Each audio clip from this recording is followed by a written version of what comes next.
বিসমিল্লাহির রহমানির রহিম। আসসালামু আলাইকুম। প্রিয় শিক্ষার্থীরা, ভালো আছো?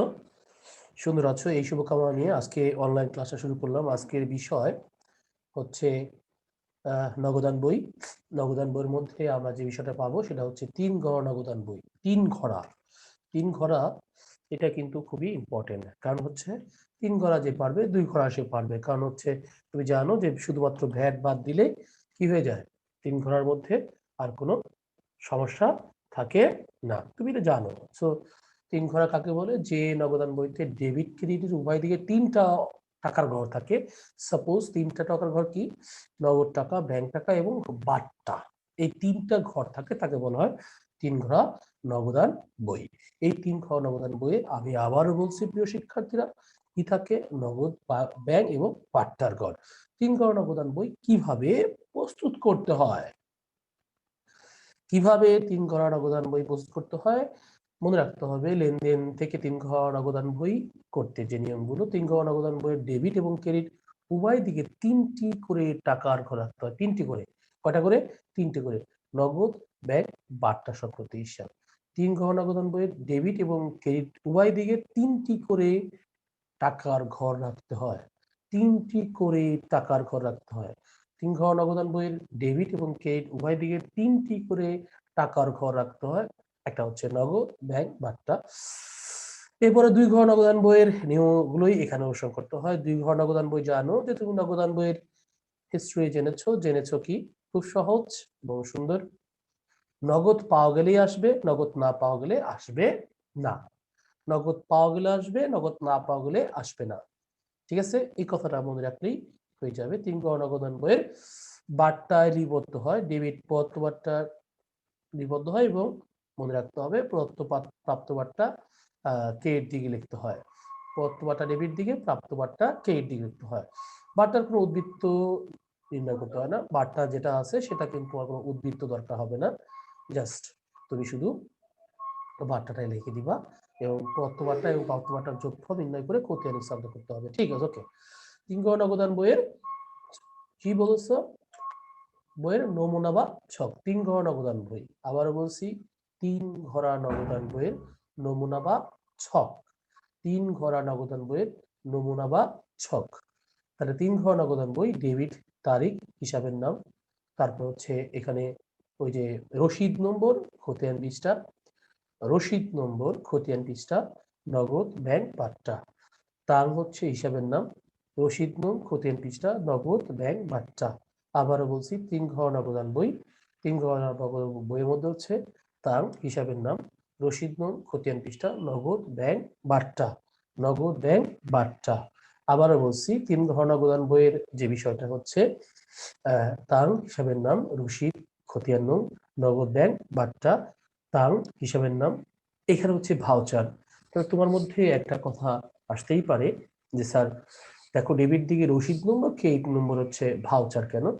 ক্রেডিট পাশটা হচ্ছে আমরা জানি এটা হচ্ছে যে আমাদের ভাউচার মানে হচ্ছে খরচ সংক্রান্ত কাজ করতে হয়। বেতন দিলাম, নগদ টাকা চলে যাবে, যত খরচ হয় তার ভাউচার দিতে হয়, আর যত প্রাপ্তি আছে তার রসিদ দিতে হয়। আমরা বলি না রিসিটটা দিয়ে দেন ভাই স্যার।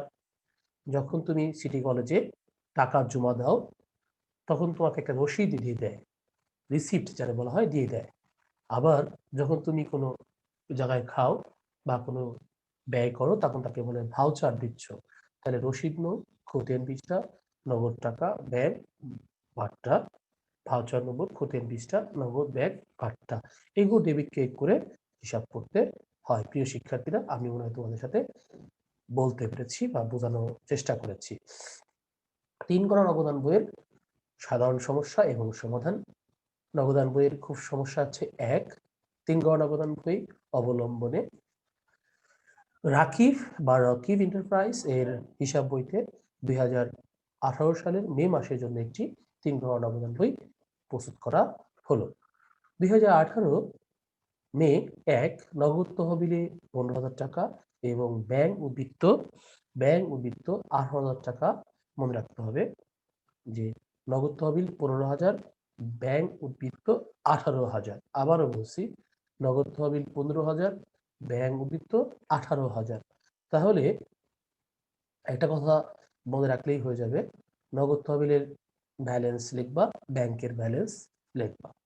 এরপরে পণ্য ক্রয়, যার মূল্য বাবদ নগদে 6,000 টাকা, অবশিষ্ট টাকা চেকের মাধ্যমে পরিশোধ করা হলো। প্রিয় শিক্ষার্থীরা, একটু কথা মনে রাখলেই হবে, পণ্য ক্রয় কত টাকা? 10,000 টাকা। পণ্য ক্রয় কত? 10,000 টাকা। আবার বলছি, পণ্য ক্রয় কত? 10,000 টাকা এবং উহার মূল্য বাবদ নগদে 6,000 টাকা এবং অবশিষ্ট টাকা চেকের মাধ্যমে পরিশোধ করা হলো। তাহলে আমি যে কথাটা তোমাদেরকে বলতে চাচ্ছি সেটা হচ্ছে, একটু বুঝে রাখা ভালো। নগদ ক্রয় কত? 10,000 টাকা। নগদ ক্রয় কত? 10,000 টাকা। পণ্য ক্রয় হচ্ছে 10,000 টাকা। পণ্য ক্রয় কত? 10,000 টাকা। পণ্য ক্রয় কত? 10,000 টাকা। 10,000 টাকা আসবে না, কারণ হচ্ছে তুমি জানো উহার মূল্য বাবদ 6,000 টাকা নগদে এবং অবশিষ্ট টাকা চেকের মাধ্যমে পরিশোধ করা হলো। একটা কথা আমার এখানে জানা দরকার এবং বোঝা দরকার, যে নগদে যেটা আসছে সেটা আসবে এবং চেকের মাধ্যমে যেটা আসছে সেটা আসবে। নগদ টাকা হচ্ছে নগদের ঘরে, চেকের টাকা হচ্ছে ব্যাংকের ঘরে। পণ্য বিক্রয় 16,000 টাকা, যার 50% নগদ এবং 50% বাকিতে। প্রিয় শিক্ষার্থীরা, আমরা নগদান বইয়ে শুধু নগদটাই নিয়ে আলোচনা করব, বাকি কোনো জিনিস নিয়ে আলোচনা করার সুযোগ নেই বা করব না। তাহলে দেখো, আমার কথা একটু বুঝার চেষ্টা করো, তাহলে বুঝলেই তুমি পারবে। দেখো, নগদ তাহলে 16,000 টাকা, শুধু 8,000 টাকা আসবে, সেটা হচ্ছে ডেবিট পাশে আসবে, টাকা আসতেছে তাই। মিলি অ্যান্ড কং এর স্বীকৃত 5,000 টাকা একখানি প্রাপ্য বিল ব্যাংক কর্তৃক আদায় হলো। প্রাপ্য বিল ব্যাংক কর্তৃক আদায় হয়েছে, তাই প্রাপ্তির ঘরে ব্যাংকে বা ডেবিটে ব্যাংকের ঘরে আমাদের স্বীকৃত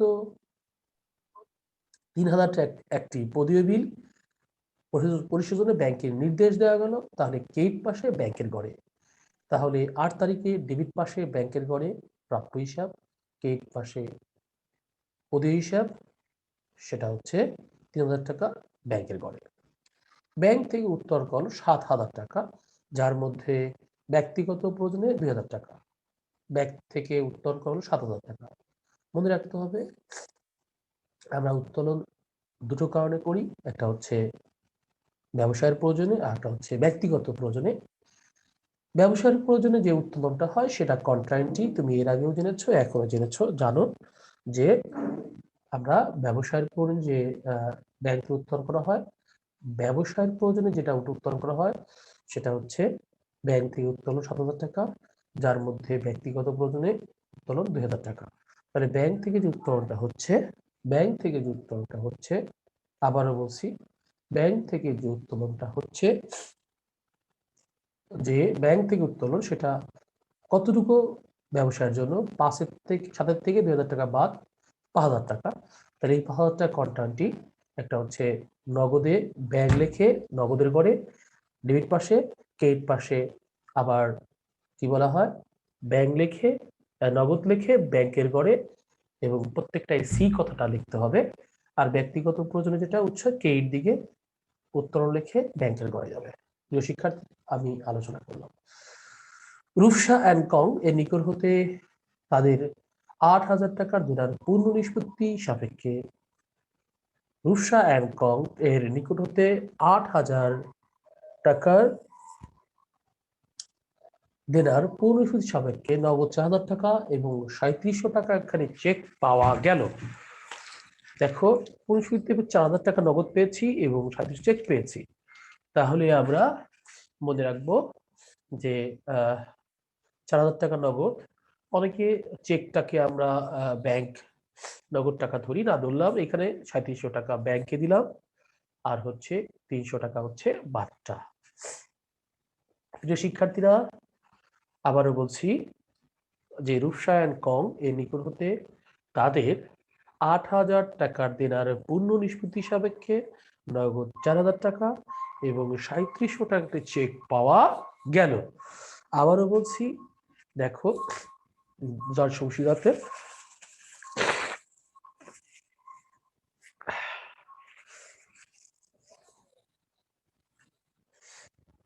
রূপসা অ্যান্ড কংকের নিকট তাদের 8,000 টাকার দেওয়ান নিষ্পত্তি সাপেক্ষে নগদ 4,000 এবং 3700 টাকা একটা চেক পাওয়া গেল। তাহলে আমি একটু সহজ করে এবং সুন্দর করে বলে দিচ্ছি। সেটা হচ্ছে রূপসা অ্যান্ড কংকের 8,000 টাকার নিষ্পত্তিতে নগদ কত টাকা হয়েছে, নগদে 4,000 টাকা এবং 3700 টাকা চেক পাওয়া গেল। কোনো সমস্যা নেই, আমরা এটা বুঝতে পেরেছি বা বুঝেছি। মিনহাজ অ্যান্ড কং তাদের 7,000 টাকার নিষ্পত্তিতে নগদ 2,000 টাকা এবং 4,500 টাকার একখানি চেক পাওয়া গেল। সহজ করে এবং সুন্দর করে বলা যাচ্ছে, একদম সহজ এবং সুন্দর। মিনহাজ অ্যান্ড কং তাদের 7,000 টাকার নিষ্পত্তিতে নগদ 2,000 এবং 4,500 টাকাকে চেক পাওয়া গেল। এখন আমি তোমাকে একটি যে বিষয়টা বোঝাতে চাচ্ছি সেটা তুমি একটু বুঝে নাও। সেটা এটা হলো প্রদান করা হলো, তাহলে ক্রেডিট দিকে নগদের গড়ে 2,000, ব্যাংকের গড়ে 4,500 এবং বারটা হচ্ছে 500। Good, fine. 20 তারিখে চৌধুরী অ্যান্ড সন্স এর নিকট 8,800 টাকা একটি চেক পাওয়া গেল এবং তাদের 200 টাকা বার্তা মঞ্জুর করা হলো। তাহলে পাওয়া গেছে ডেবিট দিকে ব্যাংকের গড়ে 200 টাকা বার্তা।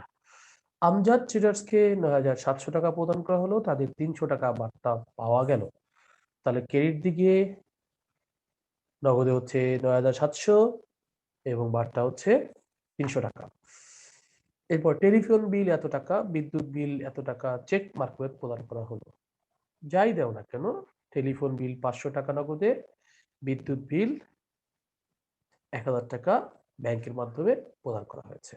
ব্যাংক কর্তৃক মঞ্জুরকৃত সুদ হচ্ছে 500 টাকা, ধার্যকৃত চার্জ। মঞ্জুরকৃত সুদ হচ্ছে আমাদের আয়, তার জন্য লিখবো এটা আমাদেরকে প্রাপ্তি। ডেবিট দিকে মঞ্জুরকৃত সুদ ব্যাংকের গড়ে 500, ক্রেডিট দিকে ধার্যকৃত চার্জ লিখে ব্যাংকের গড়ে 300। এভাবে একটি অঙ্ক সলভ করা হয়েছে। এখন দেখো ঘরটা দেখো, রাকিব এন্টারপ্রাইজ এর 3 ঘোড়া নগদান বই। 3 ঘোড়া নগদান বই একটু বোঝার চেষ্টা করো, বুঝলেই হয়ে যাবে। 3 ঘোড়া নগদান বই আমি প্রথমে বলেছিলাম কত ব্যালেন্স, বিডি 15,000 এবং 18,000, 15,000 এবং কত 18,000। আবারও বলছি প্রিয় শিক্ষার্থীরা, 15,000 এবং 18,000। বলো কোশ্চেন আছে কারো? এই ছেলেরা কোশ্চেন আছে কারো? কথা বলো। না স্যার, কোনো কোশ্চেন নেই, ঠিক আছে। নাই রে, দেখো এখানে তুমি দেখো একটু, এই যে মে 15 তারিখ, 1 তারিখ 15,000, 18,000 এলে ব্যালেন্স। এরপর লেনদেন যে ক্রয় করেছে 6,000 এবং 4,000 টাকা, নগদে 6,000 এবং এখানে 4,000। এরপরে 7 তারিখে বিক্রি করেছে 8,000 টাকা বিক্রি করেছে নগদে, সেটা আসছে। 8 তারিখে আবার পদীয় বিলের টাকা দিয়েছে 3,000 টাকা এবং 8 তারিখে দুটো হয়েছে, একটা হচ্ছে প্রাপ্য বিলের টাকা পেয়েছে আর পদীয় বিলের টাকা দিয়েছে। এই পদীয় বিলের টাকা দিয়েছে, 8 তারিখে প্রাপ্য বিলের টাকা ব্যাংকে পেয়েছে। এরপরে হচ্ছে 12 তারিখ। 12 তারিখে আমি বলেছিলাম যে উত্তোলন, একটা হচ্ছে ব্যক্তিগত প্রয়োজন আর একটা হচ্ছে কিসের জন্য, একটা হচ্ছে ব্যক্তিগত প্রয়োজন আর একটা কি ভুলে গেলাম, আর একটা হচ্ছে ব্যবসার জন্য। ব্যবসার জন্য কন্টেন্টটি এই যে নগদান, ব্যাংক থেকে চলে গেছে কন্ট্রা, আর এখানে ব্যাংক লেখে নগদের ঘরে 5,000 টাকা। আবারও বলছি, ব্যাংক লেখে নগদানের ঘরে কত টাকা, 5,000, নগদ লেখে ব্যাংকের ঘরে 5,000, এটা কন্ট্রাক্টটি। এরপরে উত্তোলন বলছিলাম যে 2,000 টাকা উত্তোলন করেছে ব্যক্তিগত প্রয়োজনে, উত্তোলন 5,000 টাকা। ঠিক আছে, এরপরে আসতেছে 15 তারিখ। 15 তারিখে ওই যে একটা বিল তারা কি পেয়েছি, হ্যাঁ, 4,000 টাকা নগদ, 3700 টাকা চেক, এর বাট্টা 300 টাকা বাট্টা এলো 15 তারিখ। 18 তারিখে আবার করেছি কি, মিনাজকে দিয়েছি ঠিক এরকম, নগদে দিয়েছি 2,000, চেক দিয়েছি 4,500, বাট্টা 500। এরপরে Chowdhury and com, Chowdhury 8,800 bank 200 টাকা বাচ্চা। চৌধুরী 8,800 ব্যাংক 200 টাকা বাচ্চা। 20 তারিখ 24 তারিখে আমজাদ 9,700 এবং 300 টাকা বাচ্চা। 9,700 এবং 300 টাকা বাচ্চা, মনে রাখতে হবে আমজাদের 9,700 এবং 300 টাকা বাচ্চা। ব্যাংক সুদ বলেছিলাম যে ব্যাংক মজুরি সুদ 500 টাকা ব্যাংকে। আর টেলিফোন বিল, এই টেলিফোন বিল 500 টাকা নগদ, বিদ্যুৎ বিল 1,000 টাকা হচ্ছে চেক, এই চেকের টাকাটা। এরপরে ব্যাংক চার্জ, সরি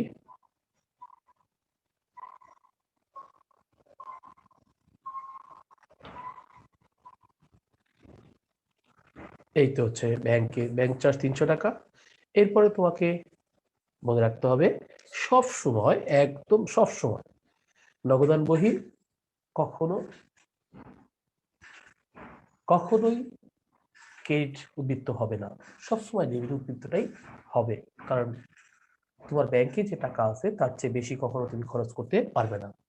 আবার নগদ যে টাকা আছে সেটারও তুমি কখনো বেশি টাকা খরচ করতে পারবে না। তার জন্য মনে রাখতে হবে আমার যদি 5,000 টাকা থাকে, আমি 5,000 টাকা পর্যন্তই খরচ করতে পারবো, 5,500 টাকা পর্যন্ত খরচ করতে পারবো না। এই কথা তোমাকে মনে রাখতে হবে এবং বিশ্বাসও করতে হবে, ঠিক আছে? এরপর তুমি এগুলো যোগ করেছো, দেখো এগুলো সব যোগ করেছো 32,000, এ পাশে লিখেছো 32,000। 32,000 থেকে এগুলো সব বাদ দিয়েছো, বাদ দেওয়ার পরে যা আসছে সেটা হলো ব্যালেন্স সিডি। এপাশ যোগ করেছো ফার্স্ট টু লাস্ট হয়েছে কত দেখো, আরে বাবা কি জন, এটা হয়েছে 36,000, সেটা লিখেছো 36,000, সব বাদ দিয়ে হচ্ছে 16,200। এইভাবে একটি অঙ্ক সলভ করা হয়েছে।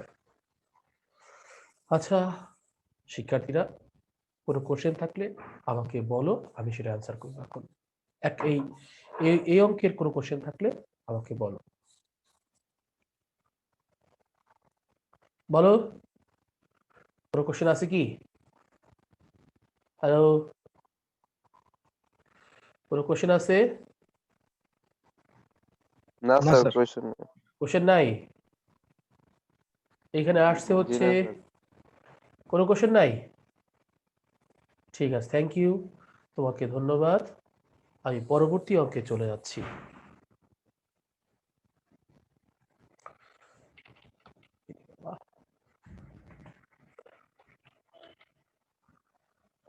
প্রবলেম নাম্বার 2, দেখো প্রবলেম 2 তে কি আছে? নিম্নলিখিত ইন্দ্রিয়গুলোর অবলম্বনে জোশী এন্টারপ্রাইজের হিসাব বইতে 2018 সালের মে মাসের জন্য একটি 3 ঘরনা প্রদান প্রস্তুত করো। কয় মাসের জন্য বলো? মে মাসের জন্য কত? 3 ঘরা। কয় ঘরা? 3 ঘরা। আবারও বলছি 3 ঘরা নগদান বই পোস্ট করে বলছে, 3 ঘরা নগদান বই, একটু খেয়াল করলেই হয়ে যাবে। 3 ঘরা নগদান বই নিম্নলিখিত নিয়মগুলোর অবলম্বনে জোশী এন্টারপ্রাইজের হিসাব বইতে 2018 সালের মে মাসের জন্য একটি 3 ঘরা নগদান বই প্রস্তুত করো। 3 ঘরা নগদান প্রস্তুত করতে হবে কি মে মাসের জন্য? ভালো কথা, একটু চিন্তা করে দেখো।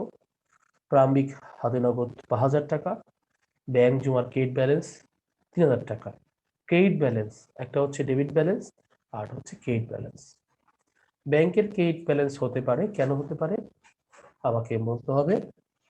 সেটা হচ্ছে ব্যাংকে যা টাকা আছে তার চেয়েও বেশি তুমি উঠায় নেওয়ার সুযোগ আছে, ওভারড্রাফট যারা বলে। যদিও বর্তমান বিশ্বে ওভারড্রাফটের লেনদেনগুলো খুব কম। আমাদের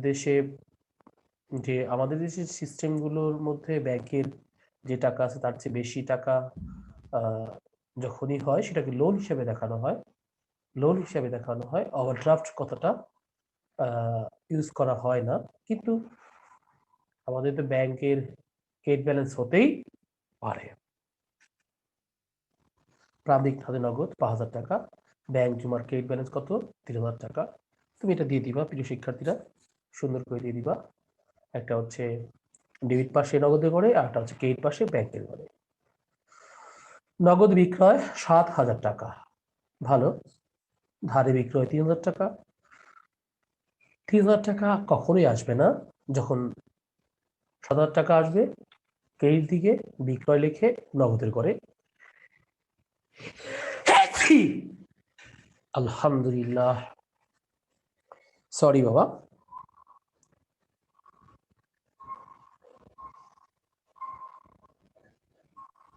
ইয়ারহামুকুমুল্লাহ স্যার।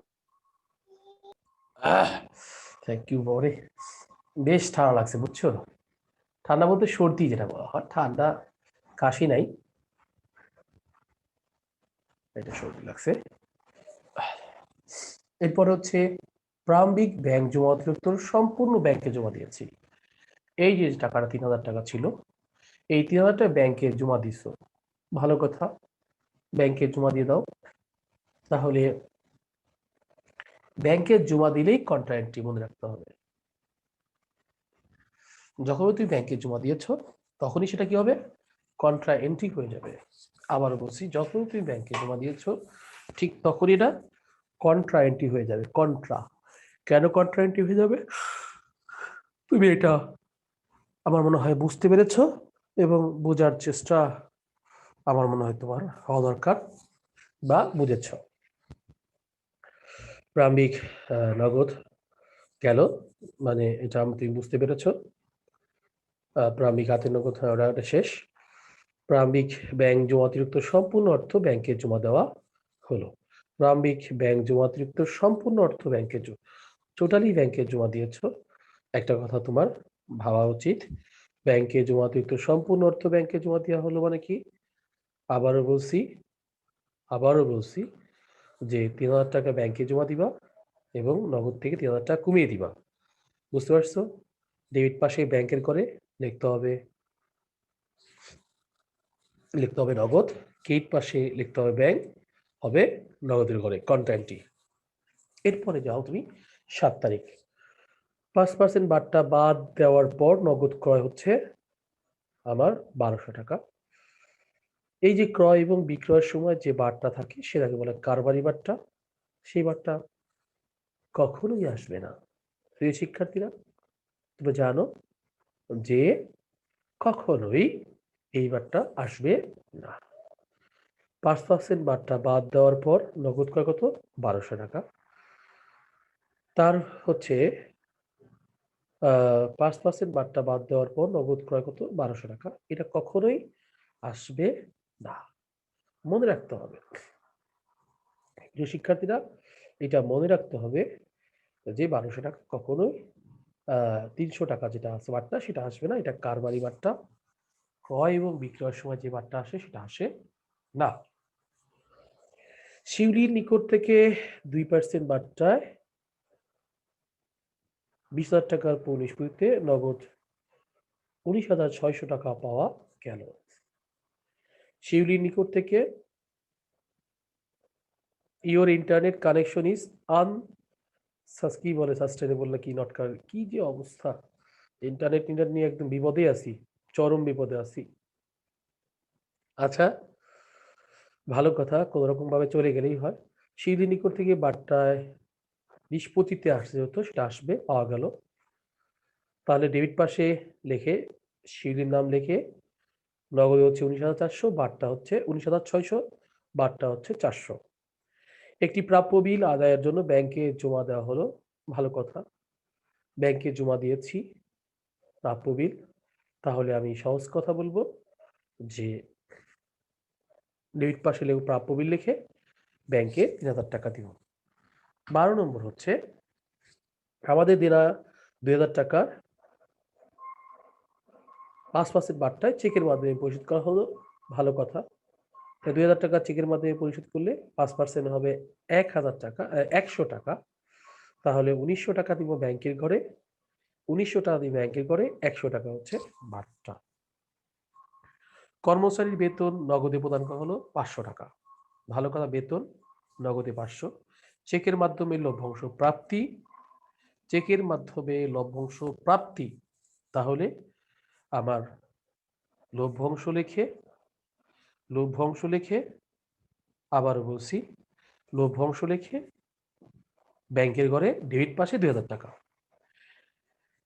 ভালো কথা, মে 10 তারিখে 3000 টাকার বিল প্রত্যাখ্যান হয়েছে। প্রত্যাখ্যান হলে মনে রাখতে হবে যে ক্রেডিট দিকে বিল প্রত্যাখ্যান লিখে ব্যাংকের ঘরে দিতে হবে। যখন পেয়েছিলাম তখন লিখছিলাম ডেবিটের ঘরে, এখন আমি সেটা প্রত্যাখ্যান করেছি ক্রেডিটের ঘরে। ব্যাংক কর্তৃক জীবন বীমা প্রদান ব্যাংক কর্তৃক জীবন বীমা প্রিমিয়ামের প্রদান করা হলো। ভালো কথা, ব্যাংক কর্তৃক জীবন বীমা প্রিমিয়াম দিয়েছি, গুড ফাইন। তাহলে আমার দেখবো এটা তুমি জীবন বীমা কার মনে রাখতে হবে, মালিকের। ব্যবসায় তোর জীবন নেই, সো মালিকের যে কোনো খরচকে উত্তোলন বলা হয়। একটা কথা তোমাকে জানতে হবে ও বুঝতে হবে যে মালিকের যে কোনো খরচকে কি বলা হয়, উত্তোলন বলা হয়। আবারও বলছি, মালিকের যে কোনো খরচকে উত্তোলন বলা হয়। আবারও বলছি, মালিকের যে কোনো খরচকে উত্তোলন বলা হয়। একটা কথা তোমার জানা উচিত বা বোঝা উচিত, ব্যাংক কর্তৃক জীবন বীমা প্রিমিয়াম হচ্ছে 500 টাকা। ব্যাংক কর্তৃক জীবন বীমা প্রিমিয়াম হচ্ছে 500 টাকা।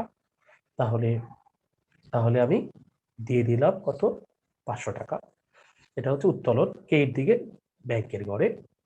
এরপর হচ্ছে 25 তারিখে বা মে 12 তারিখে লেনদেনটি প্রত্যাখ্যান হচ্ছে। মে 12 তারিখে দেখো আমি পরিশোধ করেছিলাম 1900 টাকা পরিশোধ করেছিলাম, তখন আমি ক্রেডিট দিয়ে দিচ্ছি, এখন আমি ডেবিট দিকে দিয়েও প্রত্যাখ্যান। অনাদায়ী পাওনা ধার্য করা হলো, এটা আসবে না, কারণ হচ্ছে এটা নগদ লেনদেন না, নগদ লেনদেন না। ধারে পণ্য ক্রয় করা হলে এত টাকা আসবে না, কিন্তু নগদে পরিবহন খরচ 400 টাকা, এটা আসবে। নগদে পরিবহন খরচ এটা আসবে। ব্যাংক জমাতিরিক্ত উত্তোলনের উপরে 100 টাকা সুদ চার্জ করছে, ওকে, সুদ চার্জ করলে সুদ চার্জ লিখে ক্রেডিট দিকে ব্যাংকের ঘরে যাবে। সমাপনী নগদ উদ্বৃত্তের অর্ধেক টাকা ব্যাংকে জমা দেওয়া হলো। এখন এটা করতে হলে আমাকে একটু অঙ্ক করতে হবে। আচ্ছা, অঙ্কে চলে যাই। দেখো, প্রথমে হচ্ছে ব্যালেন্স বিডি 500, ব্যালেন্স বিডি 300 টাকা, দেখছো ওটা নগদ, এটা ব্যাংক। এরপর হচ্ছে বিক্রয়, বিক্রয় হচ্ছে 700 টাকা। আবার এরপর হচ্ছে মে 5 তারিখে মনে রাখতে হবে, ওই যে 3000 টাকা জমা দিয়েছিল, মনে আছে কিনা, যে ওই টাকাটা জমা দিয়েছে, এটা কন্টাইনটি।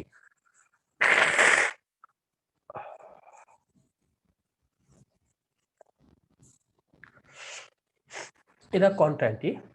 আবারও বলি প্রিয় শিক্ষার্থীরা, এটা হলো কন্টাইনটি। হ্যাঁ, তোমরা যদি এটা না বুঝো, এই যে 3000 টাকা, এই দেখো 3000 টাকা, এটা হচ্ছে কন্টাইনটি। আমি তখনও বলেছিলাম যে এটা কন্টাইনটি। এরপরে হচ্ছে আবার শিউলি নিকট থেকে ওই যে আমি নগদে পাইছি এবং বার্তা দিয়েছি, নগদে পেয়েছি এবং বার্তা দিয়েছি। এরপর হচ্ছে 10 তারিখে প্রাপ্যদের টাকা পেয়েছি 3000। এরপর 12 তারিখে প্রদীপের টাকা দিয়েছি 100 টাকা বার্তা দিয়ে, যে বলেছিলাম সেটা।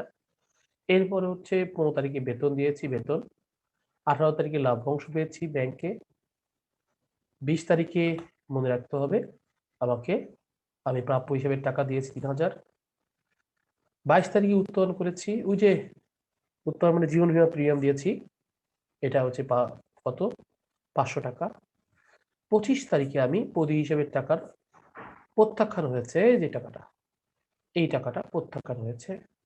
এইখানে 1900 টাকা হয়েছে, মনে রাখতে হবে এটা 1900 টাকা হয়েছে, কিন্তু আমার সেন্সে এখানে 2000 টাকাই হবে। যাক, আমি এটা নিয়ে তোমাদেরকে আলোচনা করে দিব পরে। এটা 2000 টাকা হওয়ার কথা, 1900 টাকা, না সরি, চেকের টাকা, ঠিক আছে, ওকে, 1900 টাকাই দিলাম এখানে। এরপরে যাও তুমি, এরপর হচ্ছে 30 তারিখ, ব্যাংক সুদ দিয়েছি 100 টাকা। 31 তারিখে একটা কথা আমাদের লেনদেন করতে হবে, সেটা হচ্ছে মনে রাখতে হবে আমরা কন্টা এন্ট্রি করেছি, কিভাবে করেছি।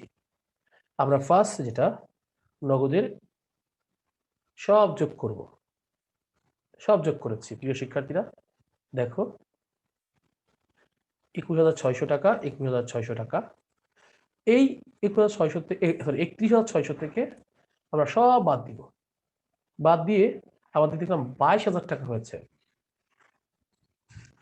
এই 22,000 টাকার অর্ধেক হচ্ছে আমি কি করব, অর্ধেকটা আমি ব্যাংকে জমা দিব, কন্টান্টই নগদ লিখে ব্যাংকে করে, আর ব্যাংক লিখে নগদে করে। এই কথাটা একটু ইম্পর্টেন্ট, যে ব্যালেন্সটা হচ্ছে সেটা আমি মানে এই লেনদেনটা করার পরে তখন ব্যাংকের টাকা যোগ করতে হবে। এই লেনদেনটা করার পরে তখন আমার কি করতে হবে, এটা করতে হবে। আমার মনে হয় তোমার মধ্যে এটা বোধগম্যতা এসেছে প্রিয় শিক্ষার্থীরা, আমার মনে হচ্ছে। এরপরে ব্যালেন্স শীট রিভিউ তো হবেই। এখানে 31 তারিখে জমাকৃত টাকার পরিমাণ খসড়া বলছে, মোট প্রাপ্তি এই 22,000 টাকায় দেখতে দেয় যে দেখো নগদ প্রাপ্তি 11,600 বা মোট নগদ প্রদান 9,600, সমাপরি 22,000, ব্যাংক জমার এই যে পরিমাণ অর্ধেক, এইটা দেখাই দিচ্ছে। হ্যাঁ, ঠিক আছে। আর একটা অঙ্ক আছে যেটা আমার দেখা দিলেই হয়ে যাচ্ছে।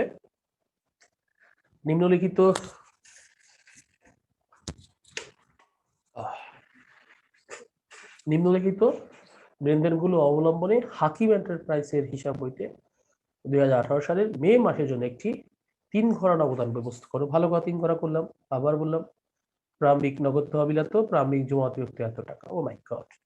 ওই ডেবিট দিকে নগদের ঘরে 27,000, ক্রেডিট দিকে ব্যাংকের ঘরে 10,000। 5% বাট্টা বাদে এত ক্রয়, এটা আসবে না। কেন হচ্ছে মনে রাখতে হবে যে 5% বাট্টা যেটা আসবে না, কেন আসবে না, এটা কারণের বাট্টা। নগদে ক্রয় হচ্ছে, তার মানে ক্রেডিট দিকে ক্রয় লিখে নগদে করে 10,500 টাকা। এরপরে হচ্ছে 10% বাট্টায় 20,000 টাকার পণ্য বিক্রি করে নগদ 2,000 টাকা এবং চেক পাওয়া মারফত পাওয়া গেল। 10% বাট্টা অর্থ হচ্ছে 2,000 টাকা। 10% বাট্টায় বাদ দিলে হয়ে যাচ্ছে 18,000 টাকা, মানে 2,000 টাকা বাট্টা বাদে 18,000 টাকা।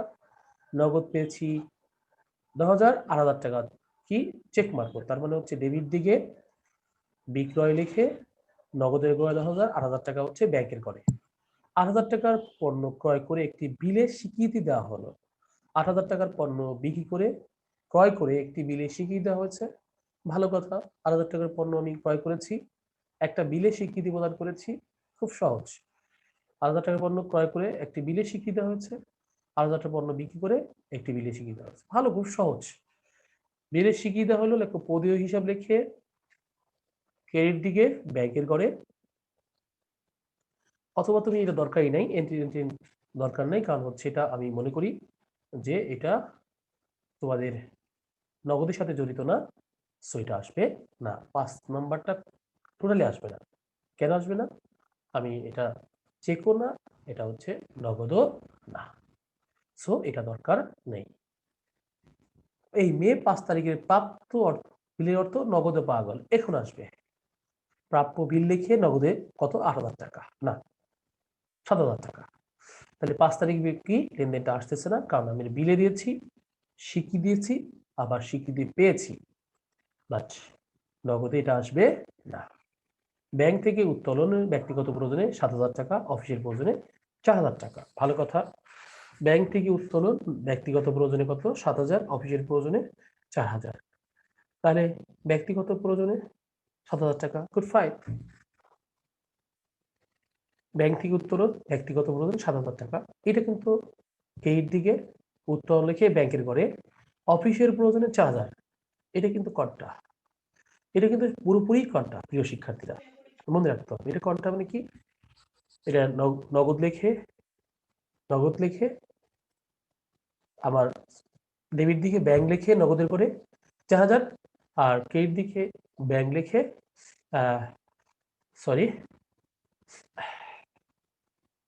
ব্যাংক লিখে এটা নগদে করে, আর এটা হচ্ছে নগদ লিখে ব্যাংকের করে 4,000, ক্রেডিট দিকে 4,000টা দুই দিকে যাবে কোনটা, আর 7,000 টাকা একদিকে যাবে ক্রেডিট দিকে।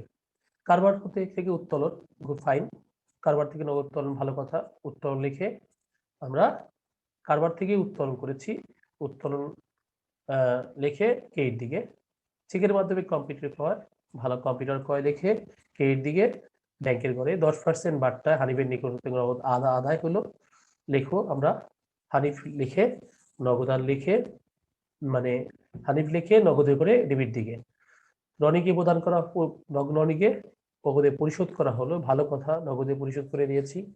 তাহলে হানিফ রনি লিখে নগদের গয় লিখে আমাকে দিতে হবে। মে 5 তারিখে আমাদের স্বীকৃত বিলের অর্থ নগদে পরিশোধ করা হলো, ভালো কথা, ওই যে পরিশোধ করেছি নগদে পরিশোধ করে দিব। প্রতি হিসাব লিখে 25 তারিখ ব্যাংকের করে নগদে করে আমরা দেখে দিব। ইতিমধ্যে অনাদায়ী পাওনা আদায় হলো, অনাদায়ী পাওয়া ছিল, এটা আদায় হয়েছে। তার অনাদায়ী পাওয়া লিখে নগদের করে ডেবিট দিকে, এবং পণ্য বিক্রয় করে চেক পাওয়া গেল, ভালো কথা, পণ্য বিক্রয় ব্যাংকে ডেবিট দিকে। এরপরে হচ্ছে আমরা বাকিতে পণ্য ক্রয় আসবে না, কিন্তু এই সংক্রান্ত খরচ প্রদান করে খরচ নগদ 400 টাকা, তাহলে পরিবহন খরচ ক্রেডিট দিকে 400 টাকা, সমাপনী নগদ এত টাকা রেখে রাখার জন্য প্রয়োজনীয় অর্থ জমা দেওয়া হলো, মানে নগদে এত টাকা রেখে বাকিটা জমা দিতে হবে। এই দেখো সব ঠিক আছে, তুমি একটু চেঞ্জ নাই। এখন তুমি যে কাজটা করবা, এই পার্ট যোগ করবা, এই ডেবিট পার্ট গুলো সব যোগ করতে হবে। হ্যাঁ, এই সব যোগ করে কত হয়েছে? 54,500। এই 54,500 টাকা তুমি লিখবা, ব্যালেন্স সিডি 5,000 টাকা, বাকি যেটা আছে সেটা ব্যাংকে জমা দিবা। বাকি হচ্ছে 8,750, এটা তোমাকে ব্যাংকে জমা দিতে হবে, মানে কন্টা এন্ট্রি করে। তারপর হচ্ছে আবার ব্যাংকের কি করতে হবে?